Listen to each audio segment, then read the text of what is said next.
प्रस्तावना के तत्व संप्रभुता संप्रभुता भारत एक संप्रभुता संपन्न राज्य है। इसका अर्थ है कि देश को पूर्ण राजनीतिक स्वतंत्रता प्राप्त है। यहाँ बाहरी हस्तक्षेप से स्वतंत्र, आंतरिक रूप से सर्वोच्च सत्ता है समाजवाद। इसका अर्थ है कि हमारे संविधान तथा सरकार का लक्ष्य है सामाजिक परिवर्तन करना तथा सभी तरह की असमानताओं विशेष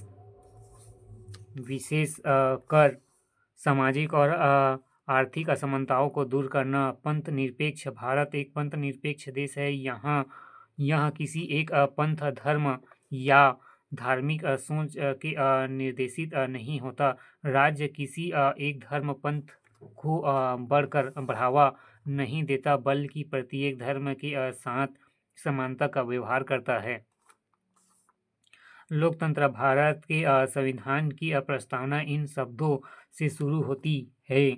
हम भारत के लोग। भारत को यह दर्शाता है कि भारत लोकतंत्र है तथा यह शासन की अंतिम शक्ति जनता में निहित है। सार्वभौमिक वयस्क मताधिकार के आधार पर अपने प्रतिनिधियों का चुनाव करते हैं। गणतंत्र भारत एक गणतंत्र है क्योंकि भारत का राष्ट्रपति, जो कि भारत राज्य का अध्यक्ष है, जनता द्वारा अप्रत्यक्ष रूप से आम लोगों में से ही चुना जाता है। वह वंशानुगत आधार पर शासन नहीं करता है। न्याय संविधान भारत के सभी लोगों के लिए सामाजिक, आर्थिक और राजनीतिक न्याय सुनिश्चित करता है, जिससे सामाजिक आर्थिक समानता पर आधारित नई समाज व्यवस्था का निर्माण किया जा सके। स्वतंत्रता संविधान प्रत्येक नागरिक को विचार, अभिव्यक्त, विश्वास, आस्था और उपासना की स्वतंत्रता प्रदान करता है।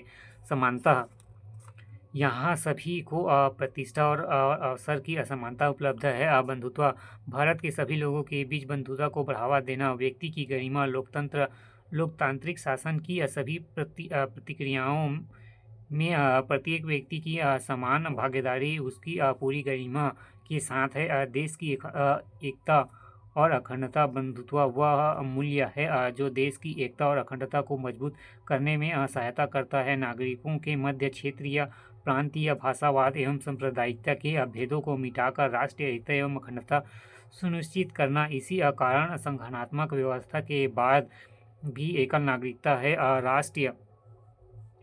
राष्ट्र की एकता के साथ अखंडता शब्द प्रस्तावना में 42वें संविधान संशोधन द्वारा 1976 में जोड़ा गया।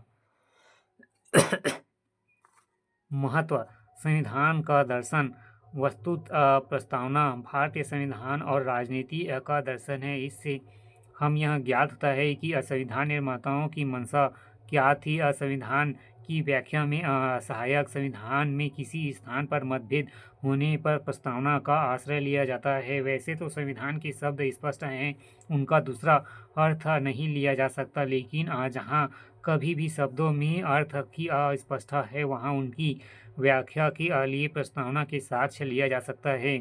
बेरुबाड़ी यूनियनवाद 1960 संविधान के स्रोत का उल्लेख हम भारत के लोग अर्थात भारतीय गणतंत्र में समस्त राजनीतिक शक्तियाँ का स्रोत भारत की जनता है। राज्य की प्रकृति बताती है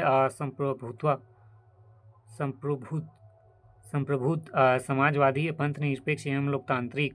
राज्य के उद्देश्य का बोध कराती है। समस्त नागरिकों को सामाजिक, आर्थिक, राजनीतिक न्याय दिलाना और उसके मध्य स्वतंत्रता, समानता और बंधुत्व विकसित करना। न्यू मूर्ति गजेंद्र गढ़कर के अनुसार प्रस्तावना अपने आप में न तो शासन की शक्ति का एक स्रोत होती है और न ही शासन की किसी शक्ति से वंचित करने का साधन।